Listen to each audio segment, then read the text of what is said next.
Olá pessoal, eu sou Celestino Nóbrega da Ortogel Ortodontia de São José dos Campos. Eu quero mostrar para vocês aqui um caso clínico que foi tratado por uma dupla de alunos da turma Q, a Simone e a Luciana, que é um caso de alta complexidade, porque é um caso de mordida aberta esqueletal. O caso foi tratado com o sistema CCO de fios e brackets, e conforme vocês sabem, a Ortogel, através da minha pessoa, ajudou muito a desenvolver esse sistema aqui nos Estados Unidos. Mas não se trata exatamente de brackets e fios. Aqui, o objetivo dessa apresentação é mostrar para vocês a questão de diagnóstico. Até porque vocês sabem, não existem brackets mágicos e nem fios mágicos. Mas a combinação dos brackets e fios CCO é muito eficaz, é muito eficiente. Muito bem. Esse é um caso de mordida aberta esqueletal severa. O paciente tem 19 anos de idade. Ele é um paciente hiperdivergente. Vocês vão ver que o plano palatal está rotacionado. Está rotacionado, retro-rotacionado, rotacionado no sentido anti-horário, o que faz com que haja uma exposição vertical dos molares superiores e, consequentemente, a mordida aberta. E logicamente você está vendo aqui também que é um paciente de classe 3 esqueletal. Ok? Aqui o aspecto inicial, aqui dá para ter uma noção mais tridimensional, né? Aqui você pode ver o quão aberta é a mordida e logicamente que avaliando simplesmente um modelo não dá para se ter noção de diagnóstico e tampouco de plano de tratamento, isso é óbvio. Bom, como eu falei para vocês, o que chama a atenção aqui é a parte superior do ângulo goníaco. Conforme você sabe, o ângulo goníaco é dividido em duas partes e essa parte superior está diminuída.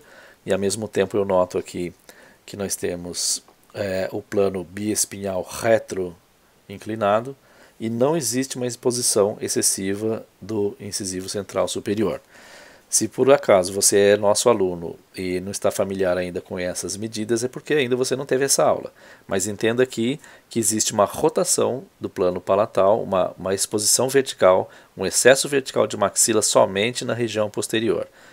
Isso é exatamente o que a análise de Arabach está nos mostrando, conforme nós podemos ver aqui.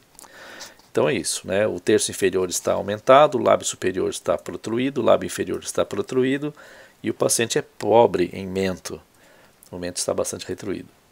E em terço inferior, como eu falei, da face está aumentado. As boas notícias são que o paciente é um paciente regularmente assimétrico, é um paciente hiperdivergente, conforme você pode ver aqui. Mas assim, em termos funcionais, é absolutamente normal, as corticais estão íntegras, côndilos bem posicionados e sem sintomas e nem sinais. Um paciente regularmente assimétrico, no que diz respeito ao ângulo goníaco e as dimensões da mandíbula, tanto do corpo como do ramo ascendente, bastante simétricos. Não há necessidade de expansão do arco superior, ou seja, não existe discrepância transversal. As vias aéreas se encontram livres e o paciente apresenta essa mordida aberta, que fica bastante nítida aqui, através das tomografias. Muito bem, esse é o estágio 1, que é o estágio com fio 16, Centalloy. E conforme vocês sabem, o estágio 1 ele é cumprido pelo fio 16 e pelo fio 20x20 Bioforce, que expressa precocemente os torques. Em seguida foram instaladas as mini placas, e as mini placas foram ativadas, principalmente no estágio 2, com fio 19x25 de aço.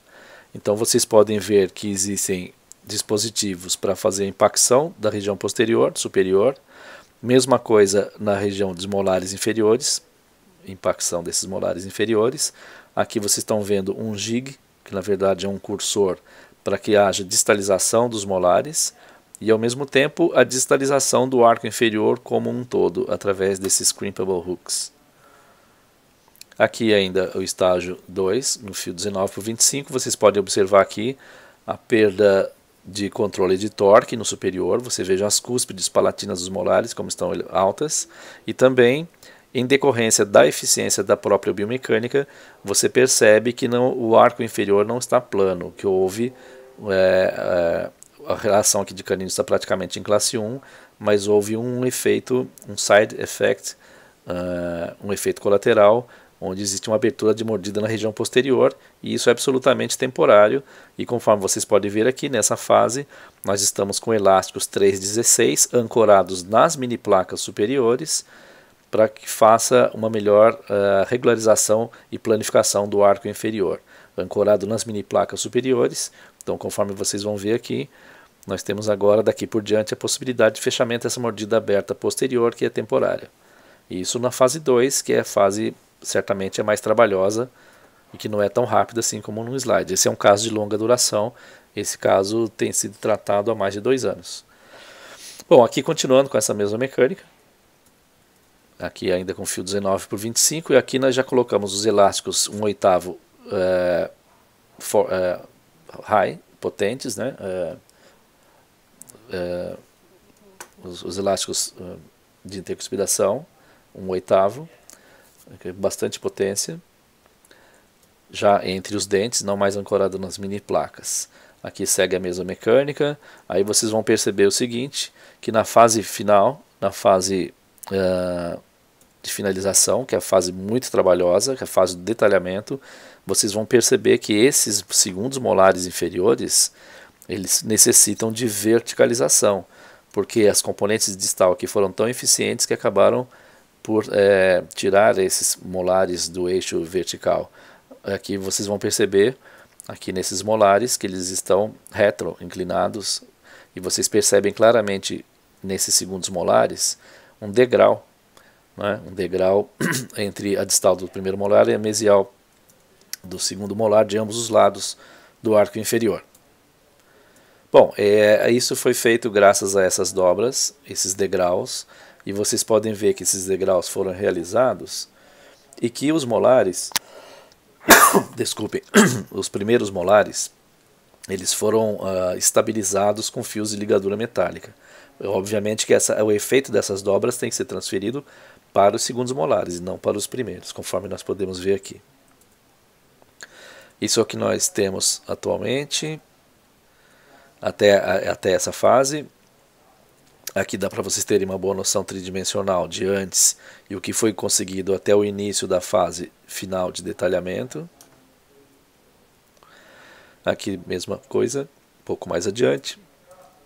Aqui também, vocês vejam que os arcos superior e inferior estão planos e aquele degrau já não existe mais. Então os molares foram verticalizados. Essas são as fotos últimas que nós temos, que são do dia 6 de março de 2020. E eu realmente mal posso esperar para voar novamente para o Brasil, sair da quarentena aqui de Nova York e poder dar sequência a esse caso, que na verdade esse aparelho vai ser removido na próxima consulta, se Deus quiser. Então aqui o antes e depois. O antes e depois, obviamente que é um caso que jamais poderia ser tratado por alinhadores, lógico. E é um caso de maloclusão de origem esqueletal. Aqui a mordida aberta anterior. Aqui o paciente em foto mais recente. Aqui o perfil do paciente antes e depois, no padrão de sobreposição que nós utilizamos. Aqui o paciente, o perfil antes e depois. E aqui, como eu falei para vocês, dá para notar com certa clareza aqui que houve uma impacção da região posterior da maxila, que foi o nosso objetivo, um deles, através das mini placas superiores, e com as mini placas inferiores houve a distalização do arco como um todo e o controle vertical dos primeiros molares inferiores. Bom, muito obrigado pela sua atenção. Nós temos aqui, vocês podem ter meu e-mail e meu número de WhatsApp, vocês podem me mandar perguntas e vou ter o maior prazer em ajudar todos vocês. É isso aí, pessoal, um abraço para vocês. E como eu falei, mal posso esperar para voltar para o Brasil, para dar sequência a esses casos e me encontrar com os nossos residentes. Esse caso foi muito bem conduzido pelas duas colegas que terminaram a especialização recentemente, a Simone e a Luciana, e com o auxílio de uma grande equipe que são os professores da Ortogel. Ok, pessoal? Muito obrigado, até a próxima.